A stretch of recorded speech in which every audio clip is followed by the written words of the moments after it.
Iván, Iván, ¿qué te parece la decisión del juez, de la jueza? Sé fuerte. Estamos contigo, sé fuerte, hermano. La semana pasada ya les contábamos novedades en el caso de Iván García. Está acusado de la muerte de su madre y de su hermano, de Antonia y de Miguel Ángel. La audiencia provincial ha metido el turbo y ha señalado ya fecha para el juicio y además ha apartado como acusación particular al padre de Iván, a Julio García.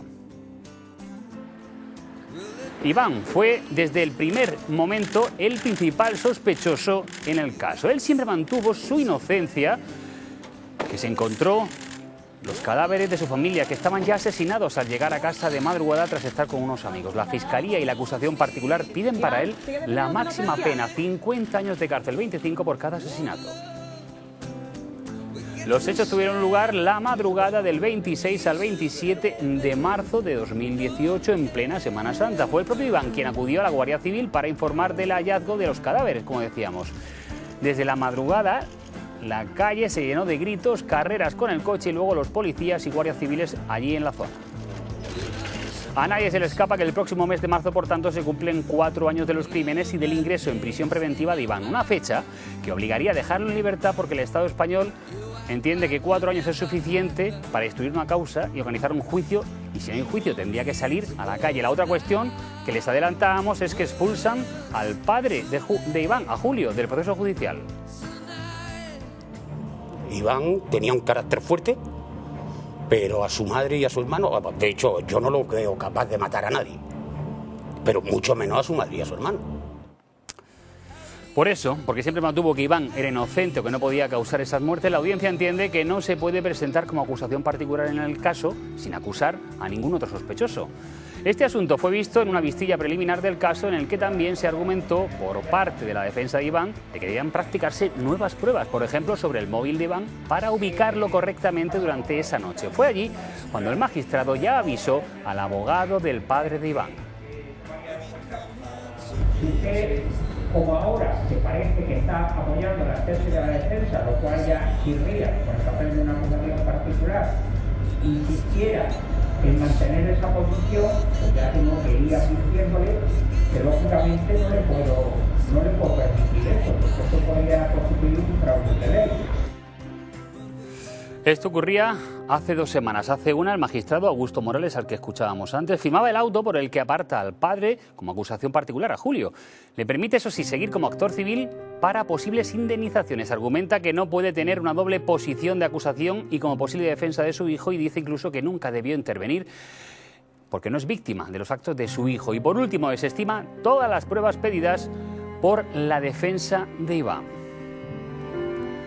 Pero hay más. Hay un nuevo auto que pone ya fecha al juicio, el 10 de enero de 2022, y se señalan 9 puntos sobre los cuales el jurado popular encargado del caso, como se designe, deberá pronunciarse. El jurado tendrá que confirmar si la cronología de esa noche que vamos a mostrar, si esa cronología es real, si pudo darse y si eso significa, por ejemplo, que Iván pudo cometer los crímenes. Lo que está claro a raíz de esa investigación, al menos para la instrucción, es que a las 3:35 al menos Iván está ubicado en una zona, está en una gasolinera en el barrio de La Fama, está repostando. A continuación, el siguiente dato fehaciente es que a las 4:37 está en su casa. Se sabe porque se le apagó el móvil y allí en casa pudo conectarlo y de hecho envió un mensaje a la persona con la que estaba antes cuando estaba repostando. Y ahora llegamos a la clave, al núcleo del asunto. Entre las 5:05 y las 5:39, entienden los investigadores, ahí se produjeron los crímenes. ¿Por qué? Porque al parecer la data de las autopsias situarían ahí la muerte y ahí se sabe que Iván está en su casa. ¿Por qué? Porque a las 5:05 le dice a un amigo que va a ir a verlo y a las 5:39 es cuando le dice que sale a verlo. En concreto, estaba en su casa, pero dice que va a verlo. Vamos a mostrar las imágenes que intentan ilustrar este asunto. Aquí podemos ver algunas pruebas de lo que se ha recopilado en la investigación. Este es Iván montado en su Citroën C3. Durante toda la noche y la investigación, la Guardia Civil persigue esta imagen. Son fotogramas del sumario judicial y aquí estamos viendo a Iván repostando combustible mientras estaba acompañado de una chica que estuvo, como decíamos, con él durante esa noche, en concreto en un karaoke en Puente Tocinos. Pero esta es la primera parte. Vayamos a la segunda parte, a raíz de lo que se supone serían cuando se cometían los crímenes. Decíamos que Iván iba a ver a su amigo. A las 6:18 se pierde un poco camino de la planta de residuos de Cañadermosa, pero a las 6:31 se sabe que llega porque está visto por las cámaras. A las 6:43 Iván abandona el centro de residuos de Cañadermosa. Estaba con un amigo entonces. El siguiente punto claro que está es a las 6:55, va camino de su casa y se sabe por qué, se le llega a ver en unas imágenes de una empresa. Es entonces cuando encuentra los cadáveres de su familia. Desde ese punto hasta su casa hay aproximadamente unos 3 minutos. El siguiente punto exacto que se sabe de esa noche es a las 7:02 cuando está entrando en el cuartel de la Guardia Civil, cuando va a pedir auxilio. Eso está grabado por las cámaras de la Guardia Civil. En principio serían 5 minutos desde su casa, pero he de entender que esa noche, con esas prisas, lo hiciera en menos tiempo. Vamos a ver también esas imágenes. Aquí vemos más fotogramas. Este es el coche de Iván llegando a la planta de residuos a ver a su amigo. La siguiente es de la empresa Forquisa, de camino a casa. En apenas un segundo recorre 10 metros de distancia. Y esto es ya el cuartel de la Guardia Civil. Aquí ha llegado porque ha encontrado los cadáveres. Incluso entra y podemos verlo implorando ayuda en el suelo.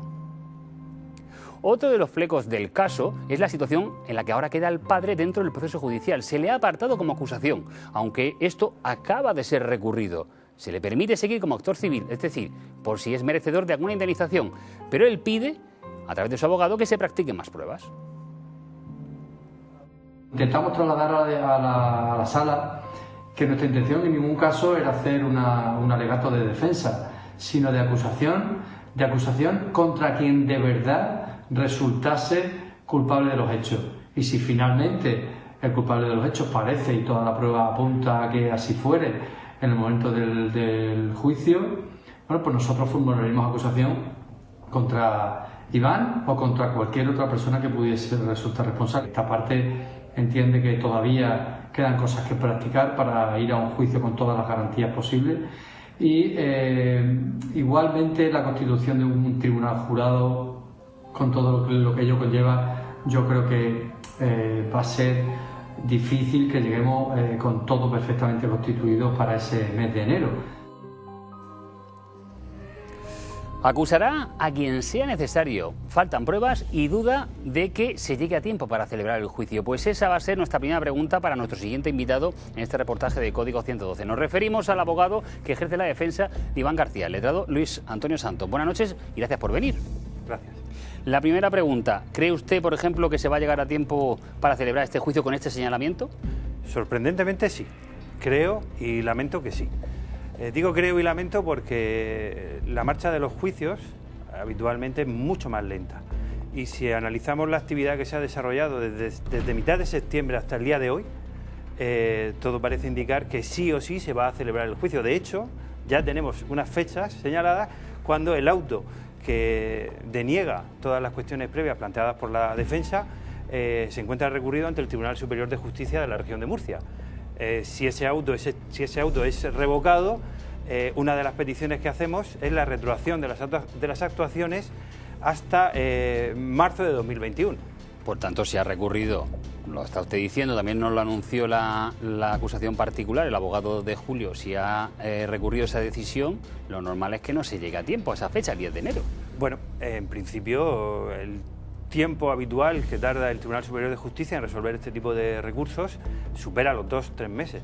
Pero es sorprendente que recién dictado ese auto que desestimaba las cuestiones previas, ya se dicta un auto de hecho justiciable señalando la fecha de juicio. Parece que como si estuviera ya casi previsto o mirada la fecha. Hombre, obviamente el magistrado presidente del Tribunal del Jurado tiene claro que antes del 5 de febrero Iván tiene que tener una sentencia, porque si no debe quedar en libertad. Por los 4 años como preventivo. Efectivamente. Usted ha recurrido ese auto de la Audiencia Provincial, lo que nos está comentando, porque pide más pruebas y ese auto se lo deniega. ¿Qué pruebas pide? Sí. ¿Nuevas? ¿Por qué las pide? Sí. ¿Y por qué las se piden ahora, casi a los 4 años? Bueno, en primer lugar debo significar que esas pruebas no se han pedido ahora. Esas pruebas se pidieron en marzo de 2021. Verá, la acusación particular aportó unos informes a la causa el 10 de noviembre de 2020. Del resultado de esos informes, la jueza instructora acordó la remisión tanto al médico forense como a la policía judicial que había elaborado todos los atestados a fin de que informaran, porque hay importantes discrepancias entre las conclusiones de la policía judicial y las conclusiones de esos informes. Son 3 informes en concreto. Bien, a la vista de ese informe es cuando esta parte pide esa prueba en concreto. Marzo de 2021. Efectivamente. Bien, la prueba fue denegada en mayo del 21, no es que se haya solicitado ahora.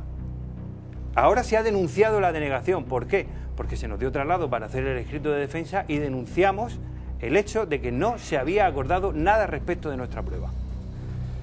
De acuerdo, se han pasado los plazos, no se ha tenido en cuenta esa, digamos, esa alegación, pero ¿cuáles serían las contradicciones que usted quiere aclarar para llegar a juicio? Pues fundamental, el repetidor que captó la señal de Iván García Parra la noche de los hechos. Expliquemos, en base al hecho de los hechos justiciables, hemos hecho un sucinto esquema de lo que hay. Pero hay un punto en el que usted cree que no está todo claro. ¿Qué es y por qué? A las 5:39, el repetidor que capta el teléfono móvil de Iván es el de la calle Mayor de Alcantarilla. Ese es el momento en el que le dice a su amigo que va a ir a verlo. Y estaba ya en Alcantarilla. ¿No estaba en las Torres de Gotías entonces? El repetidor que lo capta es el de Alcantarilla. ¿Y eso qué significaría? Pues según la Guardia Civil se pueden producir rebrotes entre un repetidor y otro. Y lo que pretendemos es que nos digan la cantidad de rebrotes que se produjeron, tanto en el móvil de Iván como en el de su hermano Miguel Ángel y en el de su madre, esa noche y las noches anteriores. Porque entre las 4 y las 6 de la mañana no creo que sea muy habitual el que se produzcan los famosos o los mencionados rebrotes en los repetidores de telefonía. Es decir, que si una antena está saturada saltaría a otra, que es lo que lo captaría. Entonces, si lo he entendido bien, lo que usted pretende es que se evalúe si es habitual eso o no era habitual, porque si no es habitual significaría que estaban en Alcantarilla y no en su casa. ¿O qué? Sin lugar a duda. No puede quedar ninguna duda de que estaba en Alcantarilla. Pero, por ejemplo, él en alguna declaración dijo que le estaban en Alcantarilla. Sí, sí, en sus 2 declaraciones él ha manifestado que de Murcia a la planta de Cañada Hermosa pasó por la calle Mayor de Alcantarilla, que se perdió y pasó por la calle Mayor de Alcantarilla. Lo tiene declarado en sus 2 declaraciones, al igual que en la declaración de la Guardia Civil. Bueno, él llega a comentar, o al menos así lo recoge el auto de hechos justiciables, que a las 6:18 él se extravía y pide a su amigo que le oriente. Sí, pero eso no son las 5:39. No, eso es antes, eso es posterior, efectivamente. Claro. Es que entre ese momento y el momento en que se pierde, fue a la gasolinera que hay en la carretera de Mula, que son las imágenes que has podido emitir antes, y él está perfectamente identificado en prácticamente todos los momentos de esa noche. Vale, si se admitiese esa prueba y se practicase y se le diese razón, entonces significaría que no estuvo en la casa en el momento de los hechos. Efectivamente. Como sostiene Iván y como sostenemos nosotros en todo momento. Pero es que voy a más, es que no solamente lo sostenemos por ese dato del teléfono móvil. Hay una vecina que fija la hora en la que oyó unos gritos de socorro, socorro a las 6:05 de la madrugada. Si vemos el primer informe de autopsia, databa las muertes entre las 5:30 y las 6. Las autopsias definitivas que sorprendentemente llegaron al juzgado en noviembre de 2019, más de un año y medio después de los hechos. Las autopsias definitivas son las que amplían la franja horaria de los posibles fallecimientos, entre las 5 y las 6. Pero hay un dato también, entendemos objetivo, la vecina que oyó a las 6:05 los gritos de socorro, socorro. No cabe ninguna duda que Iván a las 6:05 no estaba en su domicilio. Están las fotografías de la gasolinera de la carretera de Mula, repostando gasolina, efectivamente. Entonces, lo que venimos a decir es que esta prueba es una más que acredita la inocencia de Iván. De acuerdo, pero se le ha denegado. Bueno, ahora ha puesto un recurso y tendrán que... Sí, se ha denegado esta prueba como se ha denegado una prueba que estaba acordada. Una prueba que la jueza instructora, a la vista de los informes privados, que como digo, los 3 informes privados se aportaron a la causa en noviembre de 2020, pese a que las muestras en la vivienda se tomaron en enero de 2019, un año y 11 meses después, la propia jueza instructora, cuando vio los resultados de los informes, acordó que se librase a la policía judicial para que informase sobre las posibles contradicciones que había. ¿Y eso no se hizo? No es que no se haya hecho, es que a esta parte no le consta que se haya remitido el oficio acordado. Es decir, y nadie recurrió a la prueba. Confrontar las dos versiones. Efectivamente. ¿Qué nos encontramos? Con que la policía judicial va a llegar al juicio y se le van a entregar unos informes, uno de ellos consta de más de 100 folios, y tendrá que informar sobre las posibles contradicciones con sus propios atestados. Una última cuestión. En 7 minutos, según los hechos justiciables, es cuando Iván encuentra los cuerpos, se sorprende y acude a la Guardia Civil.